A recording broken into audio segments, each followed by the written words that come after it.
Ik ben Marjolein Heiltjes en ik ben dit jaar de soliste tijdens het 19e Liberation Concert hier op de Amerikaanse begraafplaats in Margraten.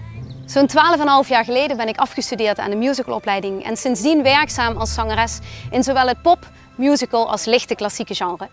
Ik vind het ontzettend mooi dat ik begeleid word door het Marechaussee Orkest onder leiding van Ido Kempenaar. En ik kan jullie alvast verklappen dat mijn musicalhart heel snel gaat kloppen van een aantal nummers die op het programma staan.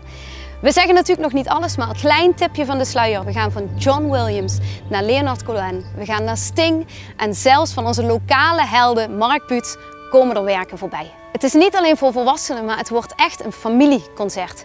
Waarbij er 81 basisschoolleerlingen uit de gemeente IJsselmargraten meedoen. Er is spoken word van de United World College in Maastricht en nog heel veel meer. Ik vind het heel bijzonder dat ik ben gevraagd om soliste te zijn bij dit concert op deze prachtige plek. Omdat zeker tegenwoordig vrijheid niet meer vanzelfsprekend is. En het is heel mooi en heel belangrijk ook om dat te herdenken. Het belooft een onvergetelijk mooi concert te worden. Dus zorg dat je erbij bent op zondag 14 september vanaf 2 uur hier op de begraafplaats in Margraten. Tickets zijn nog te koop op www.liberationconcert.nl.